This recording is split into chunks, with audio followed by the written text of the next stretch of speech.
Okay, I have got the sewing edge and it's going to be too thick to sew if I just do this on the top. Let's trim this off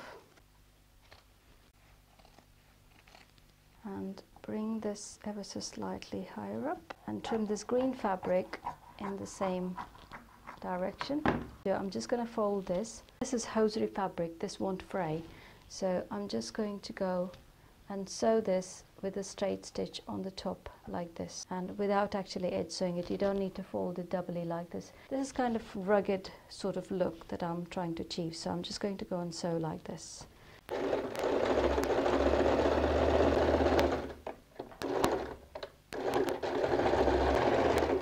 Align the edge of the fabric to the edge of my presser foot on this side, and go and sew a straight stitch.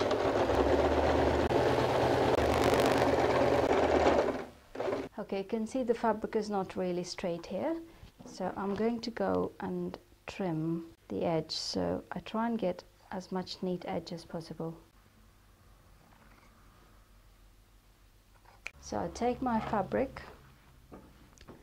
so I take my back panel, and this is going to be on one side, so I try and place this so this doesn't go, even if this goes underneath the bottom, it really doesn't matter. Pin this to my side because this is not a gentle curve, so I'm just going to try and trim this to a gentle curve. I'm not really bothered that this is not this identical shape on either side, it really doesn't matter. So what I'll do, I'll go and sew a straight stitch first, and then on top of it I'll go and sew a zigzag stitch. You can see this is quite a bit wrinkly because this is hosiery fabric, and it does happen when you try and match a denim and a hosiery fabric, but don't worry. Okay, now I go and sew a zigzag stitch on the top. Okay, now I have sewn the zigzag stitch on this side. My pins are still intact, so on top of this pocket I'm just going to go and do a top stitch and then again go and sew a zigzag stitch, so the pocket is closed here and here. When I start to sew, I'll sew right from the top so that my pocket is sort of fixed properly.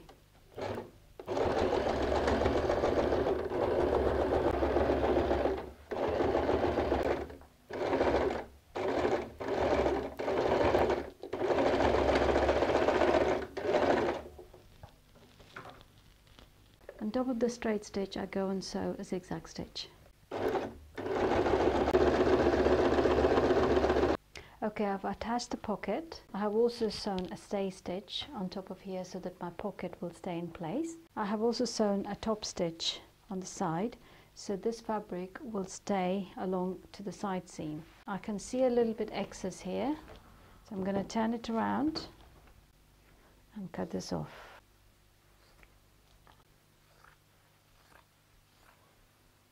Now, whatever we want to do on this bag, we need to do it now, because once we sew them together, there's no way you can do the decoration. So I have cut out some flower shapes out of other fabric that I had, and I have already done the applique paper here. Now I've got the marking of my cut marks where my base is going to be, so my base is here. So I'll just place my applique so it doesn't disappear in my base. So I'll just put some of these and just adjust it, maneuver it, do whatever you like, and a couple of more appliques there, or maybe here, I don't know, maybe there. It just looks like, this just looks like a bra, so I just want to break up the place. It looks quite funny actually. So that's looking pretty good. So I'll go ahead and iron these and go and do the applique. I'm not going to show you the applique because I've already shown it to you before. So basically go and sew a zigzag stitch all around after ironing this. Okay, this is my zipper panel and we're going to attach a zip. I have made some markings. Now this is my zip. I wanted to use a lighter color zip so I could show on the video clearly, but this zip came up number 3. This zip was actually number 3, and by mistake I ordered a smaller number zip, whereas a bag usually needs a number 5 zip because it's lot more durable, because you do use the zip opening quite a lot in your bag. So anyway, I'm just going to mark with this so you can see it clearly but I'm going to use this zip when I sew. Okay, I've made some markings. Basically, I've taken the very beginning of my zip to the very end of my zip, because you can see that there's a little metal thing that stops the zip sliding through. So that is the end of your zip. Beginning of the puller, there's a little metal catch, and that's the beginning of your zip. Now measure that, and that's coming approximately about 22 inches for me. So I have ever so slightly, about less than 1/4 inch extra on either side. So if you take overall a 1/4 inch extra, that should be fine. And I have made a center line, and I have made a center line, and then on either side of the center line I have made a 1/4 inch marking. I'll hold it up nearer to the video so you can see. That is where my starting line is. That's where my starting line is. And then if you keep going, and then you will see that that's the end of my zip. So we're going to create a casing for the zip. I'm going to try and show you the easiest way to do this. Okay, this is my Shape Easy, or woven fusible interfacing. Now watch this carefully. This is my glue side. I had to do a little join here because this was not long enough. So I'm going to place the glue side down. So the glue side is on the table, and this is the soft side, that's where we iron it. Now we're going to place this on top. My Shape Easy is covering the whole length and width of the fabric, and it's actually a little bit more. It's okay if it's a little bit more. You will see why later. Now I'm going to pin this. Now what we're going to do is we're going to go and sew on the outer rectangle. Keep your stitch length to very smallest, because this is going to be the casing, and every corner you turn, I would advise you to actually go and do a little back stitch. If you have a good control over your machine, go and do a little back stitch on the corner whenever you turn a corner. So we're going to start somewhere in the center. It doesn't have to be exact center. Anywhere on the straight line is fine. We go and sew a rectangle all around. And I have aligned the center of my foot to the line that I have marked, and I have kept my stitch length to the smallest possible, not too small, but I think it's about number 2, and I start off with a straight stitch. I have changed my thread to white so you can see it clearly on the video.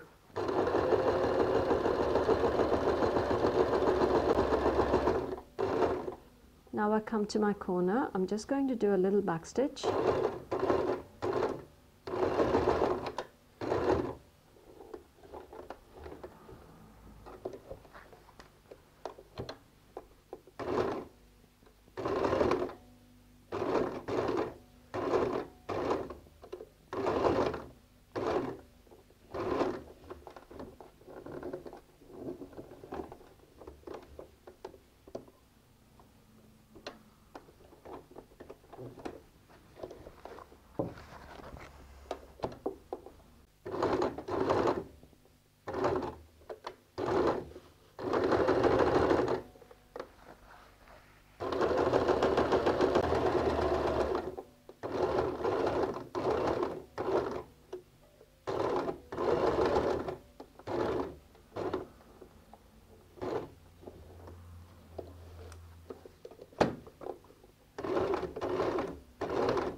If I show you on a close-up, this is where we started, and I have sewn a little extra, and this is the other edge where I have sewn.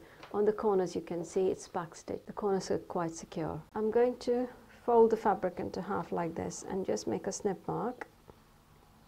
Pass my scissors through and then go not quite till the end, but just about 1/4 inch away from the end.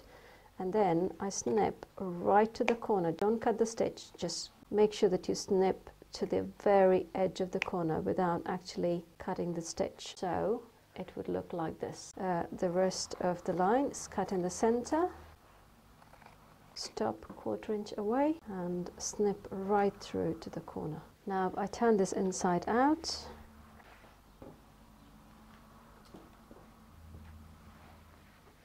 So now the glue side is sticking to the back of the panel. So I press the iron from one end and I pull this through, and then I go and iron all the way through. So I have got a neat casing like this where I'm going to attach my zip. Turn it around and you can trim the excess shape easy all around. I'm showing this zip because I want you to see in the video clearly, and place this on top of the zip, and now that should fit perfectly, and I can see both the ends of the zip and it's not going to be in our way. So pin this and go and sew a top stitch so the zip is attached to this casing, and then when you open it you've got a neat casing and the panel is ready to be attached to the bag.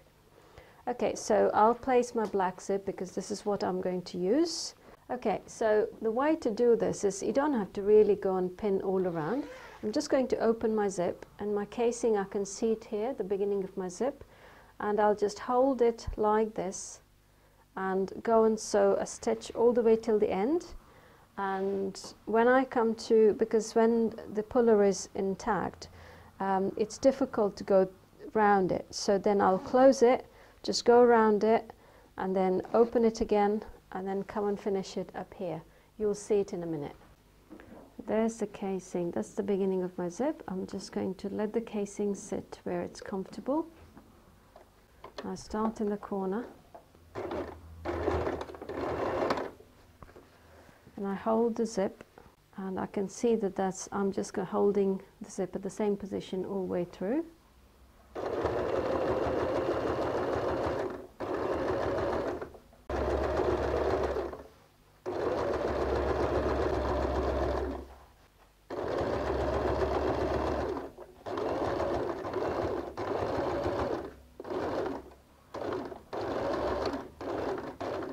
I drop my needle in, I lift my presser foot up, then I just make sure that the corners are tucked in properly. Then I do a little back stitch.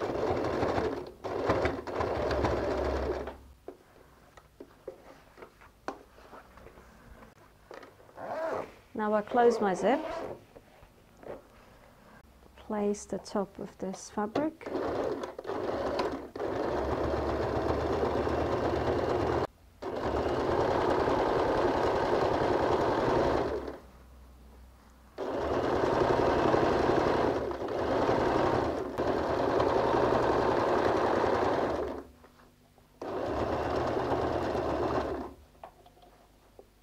I think at this stage, because my puller is in the way, I'm just going to lift this up and let my slider pass through.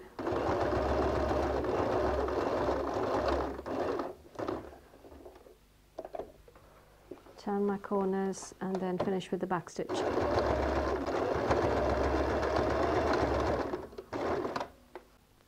Okay, I've closed my zip, and here is how it looks all the way through. That's the beginning of the zip.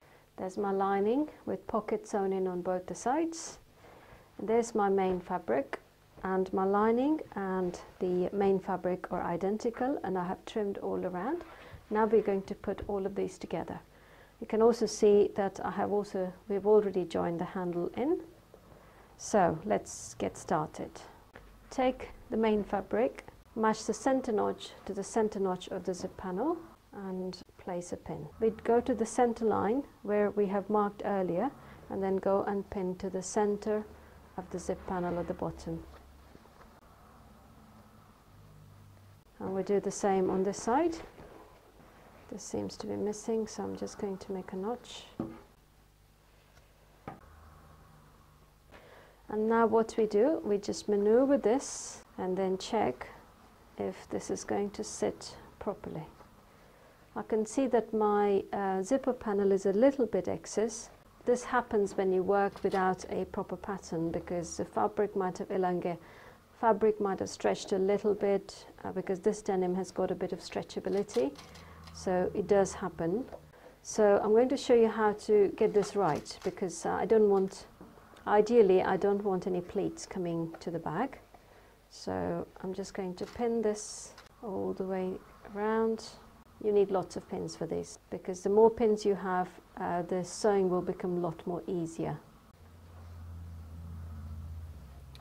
Actually, it was looking, I mean, when I first checked this was looking like as if the fabric was excess. The fabric is not actually excess. I think it's going to just sit right, because once I start pinning, it's almost like matching each panel. Let me just maneuver this a little bit. The fabric does stretch. This is just going to sit perfectly all around it, as I can see. So initially, if you have marked right, this should sit perfectly. Okay, in case if you have the zip panel excess, then it really doesn't matter. All you have to do is leave a little bit extra here, or chop off or trim about 1/2 inch, and that should actually sit through properly. If you have excess of this fabric, then you can either do the only way, if you have excess of the main fabric, the only way you can maneuver it is by giving a small pleat. So I'll go ahead and pin all around and then show you how it looks like. Okay, I have pinned the bag all around and sitting quite neatly, and at this stage just go ahead and place the bag on the table and see if the balance, if it's sitting all right, if it's not pulling one way this way, one way to the other, then your balance is quite right. You can now go ahead and sew. So basically go ahead and sew 1/2 inch seam all around the bag. Okay, before I go ahead and sew the bag, I'm just going to open the zip a little bit, because if your zip is closed, it will be a challenge to open it later. So I'll remove 2 pins and then just open my zipper and then start sewing. Open the zipper only till about 1 or 2 inches, that's more than enough. I'm going to start somewhere at the top. It really doesn't matter where you start, just start sewing a 1/2 inch stitch. Take my pins off as I go.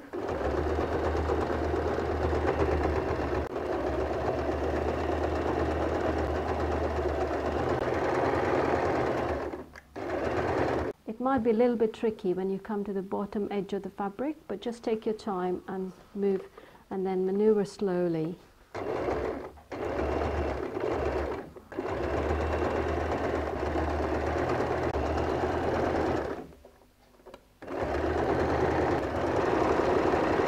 We have sewn the gusset to the main part of the bag, 1/2 inch stitch all around. It's very tempting at this stage to open the bag and see what it looks like, but there's only one more step to go. You can actually open it, turn it back inside out, and then start this process again. But I just want to show you how to attach the lining and kind of cover the whole thing inside. I take the lining, this is the top of the lining, and this is the outside, which is inside. This is the one that goes inside and covers the seams. Place the notch mark to notch mark. This is the center, the top center, and I place a pin. And then what I do, basically just go and pin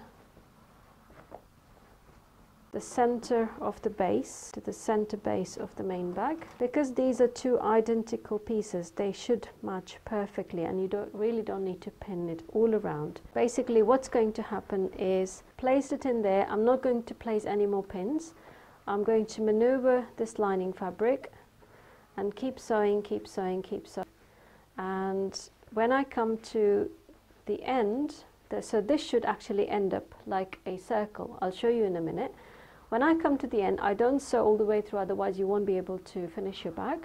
I just leave about 3 or 4 inches at the top here when I start. I'm not going to start at the center, my pin is still here. So I'm going to start about 2 inches away, and then I'm going to finish about 2 inches away. If you think you need more room, then go ahead and place it, start a little bit away, like about 3 inches, so you get 6 inches to turn your bag. So let's go and do this. If you find it difficult, if you find it confusing, then just go ahead and pin it. We're going to start sewing here, and we're going to end up in the same line when you finish. Just make sure you mark all the center notches, because if I go and place this notch, then it should come here. This looks confusing, but when you start, you will know what I mean, because the lining will kind of bunch up here, and the bag is here. We're just going to turn everything inside out. So that's my center point, top of the bag, and I start a few inches away from the center.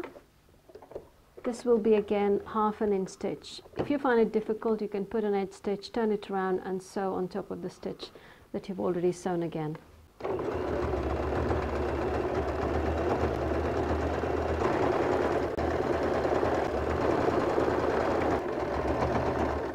Okay, I have sewn all around and I've got my hair. This looks pretty ugly and twisted, and you just kind of, at this stage you will think that you try to open one side of the fabric and try and see if you've done it right, and then the other goes in. The lining is holding and it's all, inside out. That's why you kind of get this big ugly bulb. But when we turn this around, you will see it's very beautiful. So this is the center pin that I first pinned right at the top of top center. I'm going to remove this. Now you have a hole because we have left a fabric on either side. If this is not enough, go ahead and open a little bit extras, but I think it's going to be more than enough. So I'm just going to turn everything inside out.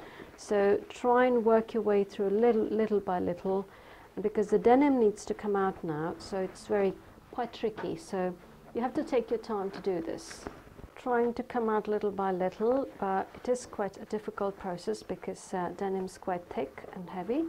So I'm just going to push this in without tearing the fabric. Okay, we're almost there, and then just ease it all out. And then you've got this little opening here, because this is where we turned everything inside out. Fold the seams in. It's very difficult to do a top stitch here, so I'm just going to fold it in, put some pins. Okay, so this is where we put the pin in, and basically go and sew a hand stitch, very secure, quite strong hand stitch from there to there, just like a hemming stitch.